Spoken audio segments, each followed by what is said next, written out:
পাক সামিউম বাসির।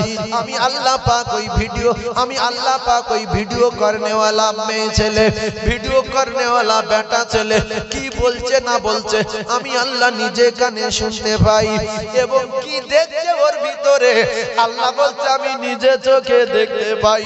কেন video call করে অনেক কিছু দেখা দেখি করে না, করে না?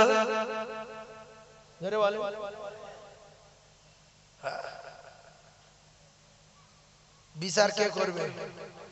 আল্লাহ করবে। শুনিয়ে দিচ্ছি, মানামানির ব্যাপার আপনাদের, তবে আমি ক্লিয়ার বলবো না। ভিডিও কল করে অনেক কিছু দেখে, কি দেখে না দেখে আল্লাহই জানে।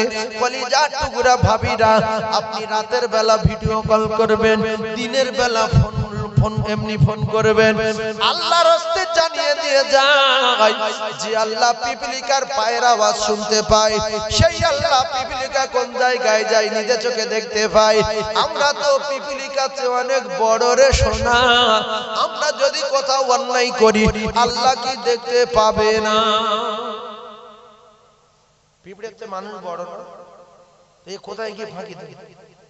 উকুন যদি ফাঁকি দিতে না পারে, উকুনে ভাইরা ভাই নিকি, সে যদি ফাঁকি দিতে না পারে, নিকির দোস্ত পুঁজুলি, সে যদি ফাঁকি দিতে না পারে, পুঁজুলি খালাদা ভাইয়ের নাম চুলচুলি, এই চুলচুলে পোকা যদি পাহাড়ের তলা দিয়ে ভেবে যায়, আমার আল্লাহ জানিয়ে দিলেন ইন্নাল্লাহা সামিউম বাসির।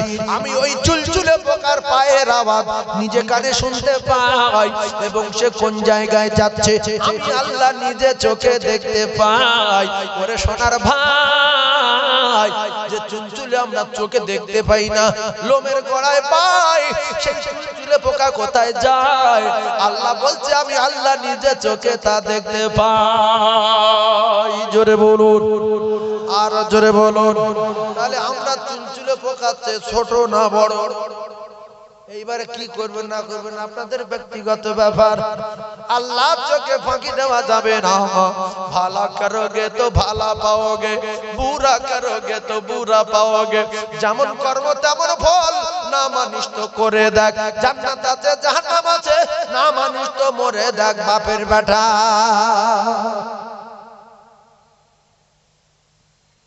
আমি কারোর পরিবর্তন করে দিয়ে যেতে পারবো না, পরিবর্তন নিজেদেরকে হতে হবে। তাহলে এই যে নিয়ামত গুলো আল্লাহ আমাদের খাওয়াচ্ছে, এগুলো আমরা কেউ তৈরি করতে পারি? কিচ্ছু পারি? একটা ডিম তৈরি করতে পারবো? ডিম তৈরি করেছে কে? ডিম আগে না মুরগি আগে? হ্যাঁ, মুরগি। যদি কেউ বলে মুরগি আগে, তাহলে সে মারি খাওয়ার জন্য রেডি হবে। আরেকজন বলবে ডিম আগে।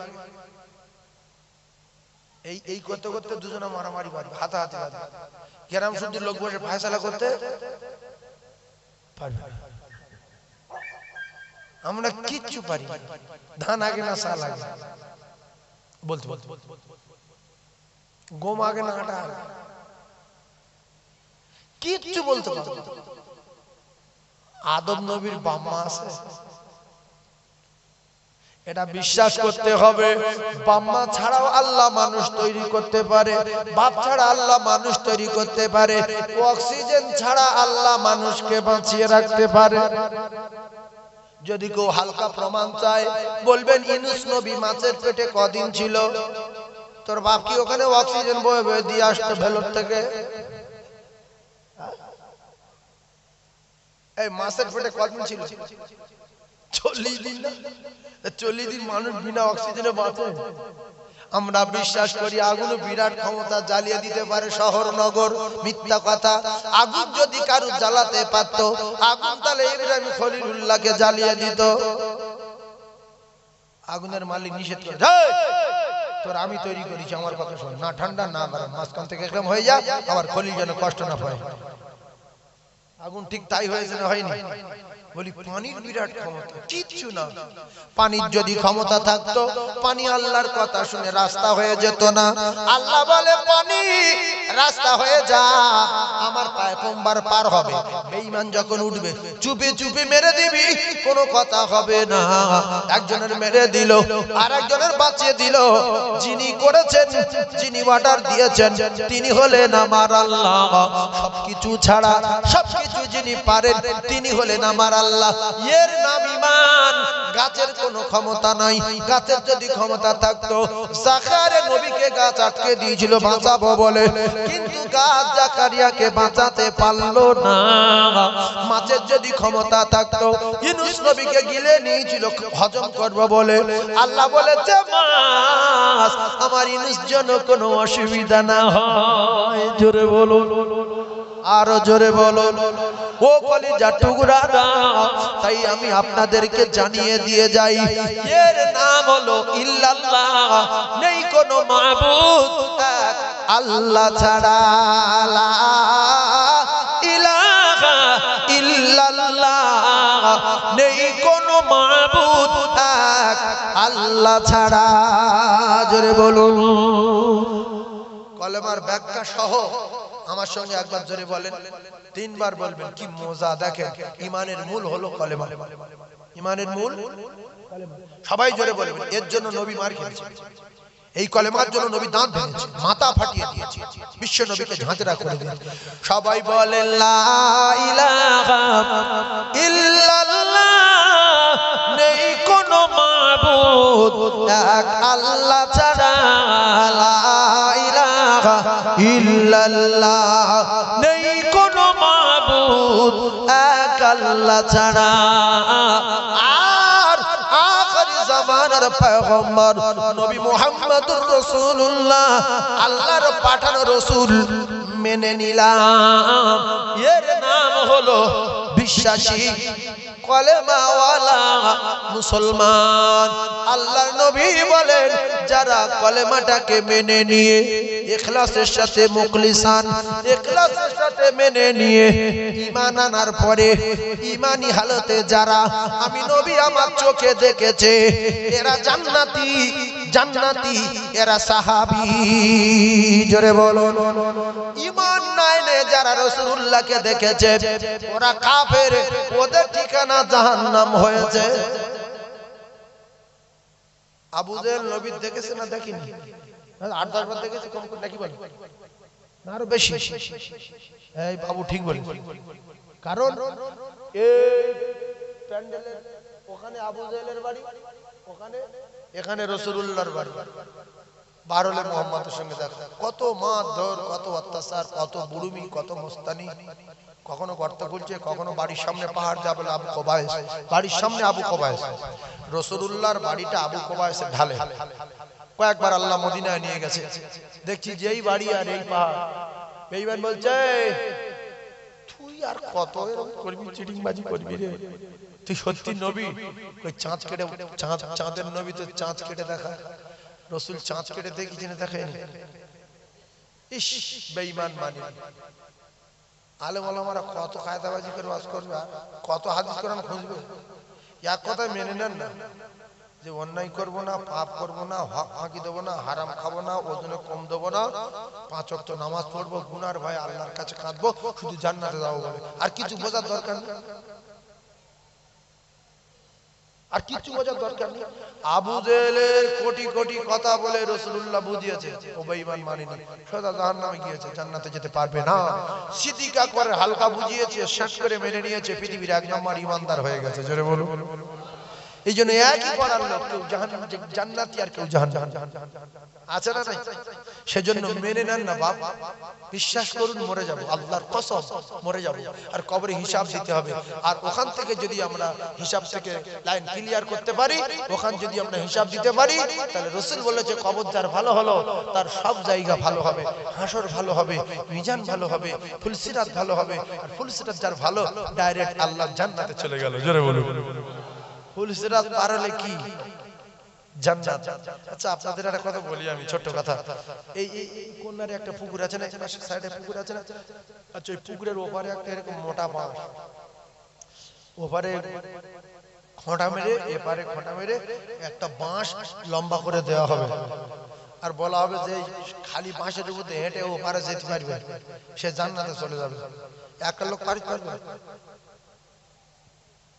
একটা বাঁশের উপর দিয়ে একটা পুকুরের উপর খেঁটে দিলে, বা দুটো তাল গাছ আছে, তাল গাছের ওই মাথায় একটা বাঁশ বাঁধবো, আর ওই তাল গাছের ওই মাথায় একটা বাঁশ বাঁধবো, মাঝখানে শূন্য, ওই তাল গাছে উঠে আর হেঁটে ওই তাল গাছ যেতে পারবে।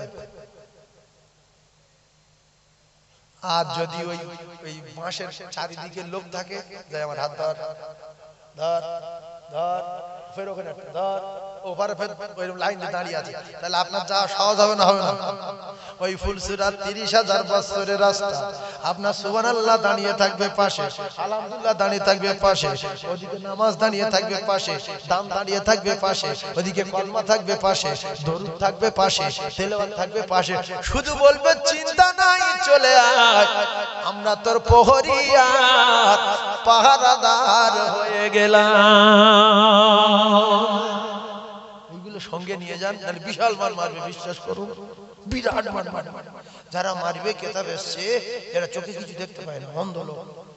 হিকমত করে দেখেন অন্ধ কেন পাঠাবে, কোথায় মারবে, যদি ফেটে যায় দিলে দয়া হয়, যদি 1 সেকেন্ড মার বন্ধ করে, ওই জন্য কোথায় মারবে ওরা দেখবে না, আর চেল্লালে কানে শুনতে পাবে, তাই ওই দুজনে সব কালা, শুধু অর্ডার দেবে, ঠেঙা ঠেঙিয়ে যাচ্ছে, কৃষি বাচ্চা জানে না। এই কথা বুঝতে পারবে? কানে তারা কালা হবে, চোখে তারা দেখবে না, দুই দিক দিয়ে থেঁতবে আমার, চূর্ণ হবে হাড়খানা, বাপের নাম ভুলিয়ে দেবে, কেউ ঠেকাতে পারবে না। ও সোনা চাঁদেরা, ও যুবকেরা জনেরা, একটু বোঝার চেষ্টা করুন, এসেছি একা ভাবে, একা যেতে হবে। আপনার তাহাজ্জুদ, তাকাবাবি, সালাতুত তাসবিহ, আপনার দরুদ, আপনার তেলাওয়াত, এরাই আপনার কবরের প্রহরী আর পাহারাদার হয়ে যাবে। এদের যারা রেখে যাবে, দাঁত তোমরা গুঁড়ো হবে, কেউ ঠেকাতে পারবে না। ইন্নাল্লাহ লা ইউহিব্বু মান কানা মুখতালান ফখুরা। নরম হয়ে যান, গরম হবেন না।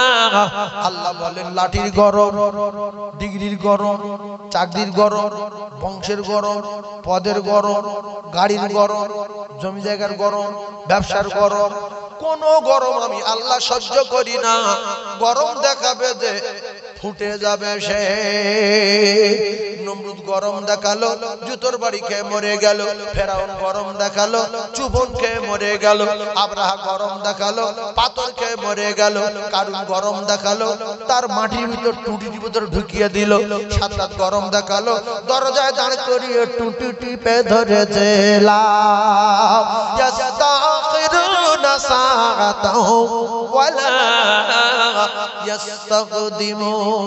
তোর কারো বাপ ঠেকাতে পারবে না, কারণ আমি তোর কাছে নবী পাঠিয়েছিলাম। তুই টাকার গর্বে নবীকে অস্বীকার করেছিস। এই জন্য বলেন সবাই বড়, আমি ছোট, সবাই ইমানদার, আমি গুনাহগার, সবাই ভালো, আমি খারাপ। দেখবেন আল্লাহ বড় বড় বড়। যারা নরম ছিল আল্লাহ তাদের জান্নাতে টিকিট দিল। সিদ্দিক আকবর নরম ছিল, কাবা চত্বরে ঝাঁঝরা হলো। আবু বকরের মা খবর পেল রে, আমার আবু বকর মারা গেছে, আর বেঁচে নাই। কিতাবে লেখা গরম দুধ নিয়ে আসলো।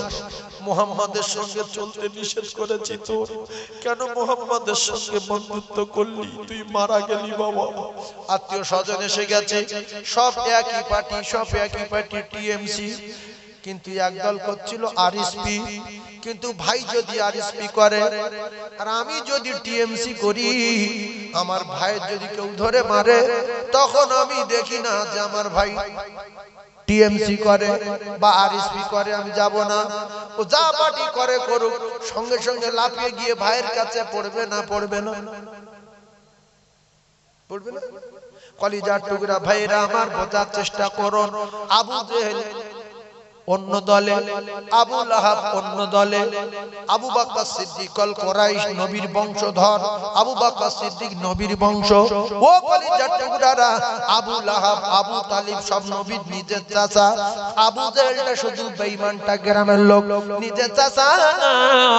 ভালো করে বোঝার চেষ্টা করুন, এরা কিন্তু সব এক দলের লোক। কিন্তু আবু বকরের যখন মেরেছে, আবু বকর সিদ্দিকের নিজের ভাইরা, চাচাতো ভাইরা, আত্মীয় স্বজনেরা একই দল করত। কিন্তু সিদ্দিক আকবরের মারার পরে কিছুক্ষণের জন্য দল ভাগ হয়ে গেল। যে ও মুহাম্মাদের ভালোবাসে, ঠিক আছে, তার জন্য আমরা তো নিষেধ করি যে যাসনি, কলমা পড়িনি, ওর সঙ্গে চলিনি, অসুবিধা আছে, মার খেয়ে মরবি। সেই জন্য মুহাম্মাদের কাছে খাবার চত্বরে ছিল বলে এরকম আর মারে। আবু জেহেলের ডাক, এক পার্টির ভিতরে মারামারি বাঁধে, কিন্তু বিরাট জোর বাঁধে, বলো বাঁধে না, বাঁধে না। এখন যখন আবু জেহেলের ডাকলো, আবু জেহেলের লোকজন খাবার চত্বরে আসলো, এক পার্টির লোক দুটো ভাগ হয়ে গেছে। কারণ আমার ভাইয়ের মেরেছে, আমার চাচাতো ভাইয়ের মেরেছে, হিসাব বুঝতে পারছেন। কিন্তু মা দাঁড়িয়ে আছে পানির গ্লাস নিয়ে, সবাই জানে মরে গেছে, রক্ত গড়িয়ে আছে খাবার চত্বরে। এইবারে কিছুক্ষণ পরে জ্ঞান ফিরে গেছে। কার জ্ঞান ফিরেছে? আবু বকর সিদ্দিক জ্ঞান ফিরেছে। আপনার কাছে বিচার দিলাম, চাচাতো ভাই, ফুফুতো ভাই, নিজের ভাই, মামাতো ভাই, এক বংশের সবাই এক পার্টি ছিল, আলাদা হয়ে গেল। এখন জ্ঞান ফেরার পরে তো এদের সঙ্গে বলা দরকার যে ভাইরা তারা থাকতে আমার এরকম পারলো, এর বিচার কর, প্রেক্ষিত ওদের ধর। কেতাবে লেখা কিচ্ছু বলিনি। জ্ঞান ফেরার পরে তাকিয়ে দেখলো এরা একদিকে মারামারি করার জন্য রেডি, ওরা একদিকে মারামারি করার জন্য রেডি। সিদ্দিক আকবর বলে, আমার নবী কোথায়? আমার নবীকে দেখতে পাই না। গর্ভধারিণী মা রেগে গেল, আরে কি ছেলে, সেই মুহাম্মাদের কথা, নিজের বংশের ভাইরা সব রেগে গেল। বলছে আবু জেহেল আরো তোদের লোকজন পাঠায়, এখন বেঁচে আছে, মেরে দে। এর সাহসটা কি আমাদের কিছু না বলে যার জন্য ঝাঁঝরা হলো তার ডাকছে। ওরা চলে গেল। সিদ্দিক আকবর কাবার চত্বরে পড়ে রয়েছে। মা বলতে একটু দুধ পান করে লে বাবা। বলে মা, আমার জীবন আর জান আমার না, আমি আমার নবীর কদমে দিয়ে দিয়েছি। আমার নবীকে যতক্ষণ না আমি দেখব, আমি আবু বকর দুধ পান করব না। প্রেম দেখেছে, প্রেম দেখেছে। ये बीच के मर गए जो बेसे আছে, ও ফের বেকোচারে কবরে পোকায় খাচ্ছে। আর সিদ্দিক আকবর প্রেম করেছে নবীর সাথে, আবু বকর সিদ্দিকের সাপে কামড়েছে, রাসূলুল্লাহ উড়তে মাথা, উঠতেও পারছে না, দৌড় মারতে পারছে না। এ দৌড় মেরে ডাক্তার দেখাবো, কিন্তু উড়তে মাথা। তাই হাদিস শরীফে এসেছে, মুখ দেখতে দেখতে জীবন দেবে, উরদ নাড়াবে না, নবীর ঘুম ভাঙাবে না। কারণ আমার জীবন তো আমার না, তাহলে আমি আমার জীবন বাঁচানোর জন্য রাসূলুল্লাহর ঘুমের কষ্ট দিতে পারবো। হাদিস পাক এসেছে, রাসূলুল্লাহর মুখের দিকে তাকিয়ে ছিল, চোখের পানি একটু রাসূলুল্লাহর মুখে পড়লো, ঘুম ভেঙে গেল। বলছে আবু বকর, তুমি কাঁদছো কেন? ভয় লাগছে? বিবির কথা মনে উঠেছে? বাচ্চার জন্য কাঁদছো? আসমার জন্য কাঁদছো? বলছি ইয়া রাসূলুল্লাহ, না, আমার পায়ে কিসে কামড় দিয়েছে। বললে তাদের পা টানলো, মুখে লালা একটু লাগিয়ে দিল। বলছে বাবু কিরকম লাগছে? বলছে হুজুর কমপ্লিট সুস্থ হয়ে গেছে। রাসূল বললেন আবু বকর, এত যন্ত্রণা, নীল হয়ে গেছে, কষ্টই সহ্য করতে পারছো না, চোখ দিয়ে পানি আসছে, আমার মাথা তোমার উড়োতে, একটুখানি ঘা দাও, আমি উঠে পড়ি। বলছে হুজুর, আমি তো বলেছি আমি আমার জীবনটা আপনার জন্য দিয়ে দিয়েছি, এই জীবন আমার না আপনার, তাহলে আমি আমার জীবন বাঁচানোর জন্য আপনার ঘুমের কষ্ট দেবো? আমি সহ্য করতে পারবো না। তাই আপনার মুখ দেখতে দেখতে জীবন দেব বলছিলাম, তাই চোখের পানি মুখে যদি না পড়তো আপনার ঘুম ভাঙতো না, আমি আপনার মুখ দেখতে দেখতে দুনিয়া ছেড়ে বিদায় নিতাম। এখন তো ভালোবাসা না, শুধু সিটিং বাজে, শুধু সিটিং বাজে। আল্লাহ শুনছে। আমার এক পরিচিত লোক আমার সঙ্গে বলছে যে 3 বছর ধরে একটা মেয়ের সঙ্গে প্রেম করিস। তারপর কি হলো গল্পটা শুনছি, এতে আপনারা শিক্ষা পাবেন। তো বলছে ফোন হচ্ছে। এবারে অনেক দিন যখন হয়ে যাচ্ছে, টাকা মারছি, মোবাইল কিনে দিচ্ছি, এটা করছি সেটা করছি, রিচার্জ করে দিচ্ছি, অনেক টাকা পয়সা ব্যয় হচ্ছে, দেখতেই পাইনি বলে এক জায়গায় ডেকেছি, সে চুড়িদার পরে এসছে। আমি বলছি তুমি কিরাম চুড়িদার পরে আসো? 3 বছর পরে একটা জায়গায় বলেছে, সেখানে দাঁড়িয়ে আসো। তো বলছে হলুদ রঙের চুড়িদার, ওড়না, কোথায় আসি? এই প্লেয়ারের কাছে। বলছি আমার থেকে 50 হাত দূরে ও দাঁড়িয়ে ফোনে কথা বলছে। আমি দেখি যে এইরকম মোটা, সেইরকম কালো। আমি তখন দোয়া ইউনিস পড়তে ফোনটা বন্ধ করে দিয়েছি। লা ইলাহা ইল্লাল্লাহ মুহাম্মাদুর রাসূলুল্লাহ, আল্লাহ তুমি বাঁচাও। তাহলে ওই মেয়েটা এবারে বলছে আমি দূরে দাঁড়িয়ে দেখছি, সে ফোন নিয়ে শুধু কানে দিচ্ছে আর এ করছে। লাস্টে মেয়েটা ডুগরে পুটে কাঁদতে কাঁদতে পালিয়ে চলে যাচ্ছে। এই জন্য দেখবেন অনেক মেয়ে রং নাম্বারে ফোন করে, হালকা সরু গলা দেখে কেউ বুড়ির সাথে প্রেম করছে, আর কেউ বুড়োর সাথে প্রেম করছে, পরে গিয়ে ফেসে গেল। এ কি গেলেন? এ তো দাঁত ঝগড়া, এ তো ওজন 25 কেজি, এ তো নেলো নাল পরে গালতে। তুমি নেলো ফোন